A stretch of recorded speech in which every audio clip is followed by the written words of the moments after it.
దేవునికి స్తోత్రం. ప్రియమైన దేవుని పిల్లలారా, యేసు ప్రభు తన కుటుంబంలో తన సహోదరులు సహోదరులు తల్లిని గురించి, సహోదరుల గురించి, సహోదరుల గురించి ఎంత చక్కగా చెబుతున్నాడు చూడండి. ఏమని ఒప్పుకుంటున్నాడు ఇక్కడ మనం లేఖనాల్లో తన కుటుంబంలో వారిని గురించి ఏమని బయలుపరిచాడు యేసు ప్రభు. ఇక్కడ మత్తయి సువార్త 12వ అధ్యాయము 46వ వచనం మనం చదువుకుందాం. ఆయన జనసమూహములతో ఇంకా మాట్లాడుచుండగా, ఇదిగో ఆయన తల్లియు సహోదరులను ఆయనతో మాట్లాడగోరుచు వెలుపల నిలిచి ఉండిరి. అప్పుడొకడు, ఇదిగో నీ తల్లియు నీ సహోదరులను నీతో మాట్లాడవద్దని వెలుపల నిలిచి ఉన్నారని ఆయనతో చెప్పాను. అందుకు ఆయన తనతో ఈ సంగతి చెప్పిన వారిని చూచి, నా తల్లి ఎవరు, నా సహోదరులు ఎవరు అని చెప్పి తన శిష్యుల వైపు చెయ్యి చాపి, ఇదిగో నా తల్లియు నా సహోదరులను పరలోకమందున్న నా తండ్రి చిత్తము చొప్పున చేయువాడి నా సహోదరులను నా సహోదరియు నా తల్లి అనెను. చూసారా, పరలోకమందున్న తండ్రి చిత్తము చేయువారేనంట యేసు ప్రభు. సహోదరులు సహోదరులు, తల్లి తండ్రి, ఎవరైనా తండ్రి చిత్తం నెరవేర్చాలి. తండ్రి ఎవరో తెలుసుకోవాలి ముందు భూమి మీద.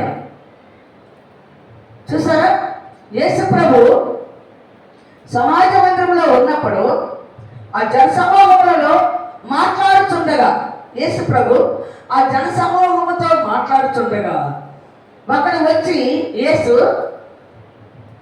నీ తల్లి నీ సహోదరులు నీ సహోదరులు వెలపట నీ వరకు ఎదురు చూస్తున్నారు, వెలపట నిలుచుంది ఎదురు చూస్తున్నారు చెప్పగానే, అప్పుడు అందుకు ఆయన తనతో ఈ సంగతి చెప్పిన వారిని చూచి, నా తల్లి ఎవరు, నా సహోదరులు ఎవరు అని చెప్పి తన శిష్యుల వైపు చెయ్యి చాపి, ఇదిగో నా తల్లియు నా సహోదరులను పరలోకమందున్న నా తండ్రి చిత్తము చొప్పున చేయువాడి నా సహోదరుడును నా సహోదరియు నా తల్లి అనెను. ఇప్పుడు మనకెవరు తల్లి, తండ్రి, సహోదరులు ఎవరు? యేసు ప్రభుకి తల్లిని పక్కన పెట్టాడు, సహోదరులు ప్రక్కన పెట్టారు. పరలోకమందున్న నా తండ్రి చిత్తము ఎవరైతే నెరవేరుస్తారో వారే నాకు సహోదరి, వారే నా సహోదరులు సహోదరులు నా తల్లి. ప్రేమ దేవుని బిడ్డలారా, తల్లిని సహోదరుల్ని సహోదరుల్ని వారిని వారు పక్కన పెట్టి నా తండ్రి చిత్తము నెరవేర్చు వారే నా సహోదరి నా సహోదరులు నా తల్లి అని చెప్తున్నాడు. కనుక యేసు ప్రభు కుటుంబంలో ఉన్న వారిని కూడా వదిలించుకున్నాడు. ఆయన సహోదరులు ఆయన మాట యందు నమ్మిక ఉంచలేదు. నేను దేవుని కుమారుడిని, దేవుడు నన్ను పంపించాడు, మీరు నా మాటల ప్రకారం నడిస్తే మీరు నిత్య జీవులకు వారసులు అవుతారని ఎన్ని మాటలు చెప్పినా ఆయన సహోదరులు ఆయన సహోదరులు నమ్మల. తండ్రి చిత్తము నెరవేర్చు వారి నా సహోదరులు నా సహోదరులు నా తల్లి అని చెప్తున్నాడు. ఇంకొక మాట మార్కు సువార్త 3వ అధ్యాయము 31వ వచనం మనం చదువుకుందాం. మార్కు సువార్త 3వ అధ్యాయము 31వ వచనం మనం చదువుకుందాం. ఆయన సహోదరులను తల్లి వచ్చి వెలుపట నిలిచి ఆయనను పిలువనంపిరి. జనులు గుంపుగా ఆయన చుట్టూ కూర్చుండేది. వారు, ఇదిగో నీ తల్లియు నీ సహోదరులను వెలుపట ఉండి నీ కోసము వెతుకుతున్నారని ఆయనతో చెప్పగా, ఆయన నా తల్లి నా సహోదరులు ఎవరని తన చుట్టూ కూర్చున్న వారిని కలయి చూచి, ఇదిగో నా తల్లియు నా సహోదరులను దేవుని చిత్తము చొప్పున జరిగించువాడే నా సహోదరుడును నా సహోదరి తల్లియు నేను.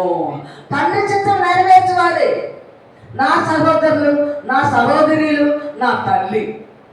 చుట్టూ జన సమూహము, ఆ చుట్టూ కూర్చున్న వారి చుట్టూ చూసి యేసు ప్రభువు ఆ సంగతి చెప్తాడు. మీ తల్లి మీ సహోదరులు మీ సహోదరులు అక్కడ మీకోసం వెయిటింగ్లో ఉన్నారయ్యా. మిమ్మల్ని మరి వెలుపల నిలబడి మీకోసం ఎదురు చూస్తున్నారంటే నా తల్లి ఎవరు? నా తండ్రి కూడా అసలు లేడు. ఈ శరీర సంబంధమైన తల్లిదండ్రులు వీరు. ఆత్మ సంబంధమైన తండ్రి యెహోవా, ఆత్మ సంబంధమైన తల్లి వాక్యము నెరవేర్చడమే. వాక్యమే తల్లి.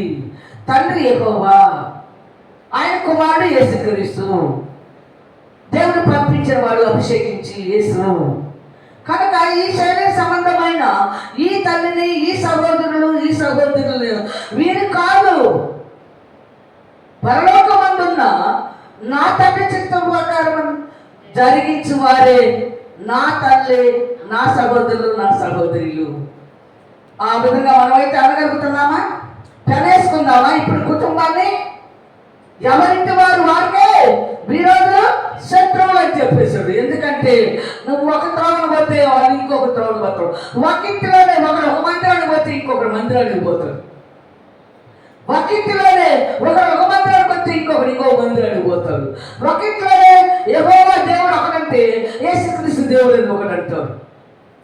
ఒక ఇంట్లోనే ఇవన్నీ జరుగుతుంది. కనుక నా తండ్రి పరలోకమందున్న నా తండ్రి చిత్త ప్రకారం ఎవరైతే జరిగిస్తారో నెరవేరుస్తారో వారే నా సహోదరులు నా సహోదరులు నా తల్లి అని చక్కగా చెప్పాడు. కనుక పరలోకమందున్న తండ్రిని మర్చిపోవద్దు. యేసు ప్రభు ముమ్మారు చెప్తున్నాడు, పరలోకమందున్న తండ్రి చిత్తం నెరవేర్చండి అని. యేసు ప్రభు తండ్రి చిత్తాన్ని నెరవేర్చాడు. ఇప్పుడు నిత్య జీవనకు వారసుడై తండ్రి కుడిపార్శ్వలో కూర్చున్నాడు. మనము కూడా ఈ లోకంలో తండ్రి చిత్తాన్ని యేసు ప్రభువులో చూసుకోవాలి. యేసు ప్రభు విశ్రాంతి దినాన్ని పరిశుద్ధంగా ఆచరించాడు. ప్రతి అమావాస్య దినమున ప్రతి అనుదినము దేవుని ఆలయంలోకి వెళ్ళి బోధించేవాడు యేసు ప్రభు. పస్కాల పులినట్ల పండుగ 7 వారాలు లెక్కించి యెహోవాకు పండుగను ఆచరించమని 7 వారాల పండుగ, పన్నెసాల పండుగ, ఆలయ ప్రతిష్ఠిత పండుగ అనంతరం ముమ్మారు దేవుని ఆలయంలో ఉంటాడు. అంటే రోజు చేయాల్సిన పని రోజు చేసేవాడు, వారంలో చేయాల్సిన పని వారంలో, నెలలో చేయాల్సిన పని నెలలో, సంవత్సరంలో చేయాల్సిన పండుగలు సంవత్సరంలో చక్కగా నెరవేర్చి తండ్రి చిత్తాన్ని నెరవేర్చి తండ్రి రాజ్యంలోకి యేసు వారసుడయ్యాడు. కనుక తండ్రి కుడిపార్శ్వలో కూర్చున్నాడు. కనుక మనము కూడా నా తండ్రి మనకు కూడా అదే చెప్పాడు, నా తండ్రి చిత్తము పరలోకమందున్న నా తండ్రి చిత్త ప్రకారము నెరవేర్చు నీవే నా సహోదరులు నా సహోదరులు నా తల్లి అని చెప్తున్నాడు. కనుక నీవు నేను మనందరము కూడా పరలోకమందున్న తండ్రి చిత్తము ఈ లోకములు మనం నెరవేర్చి క్రీస్తు తండ్రి చిత్తాన్ని ఎలా నెరవేర్చాడు ఆ విధంగా మనము కూడా నెరవేర్చి మనము సిద్ధపడి అనేక మందిని సిద్ధపరచుకుందాం. దేవుడు తన వాక్యము దీవించునుగాక. ఆమేన్ ఆమేన్.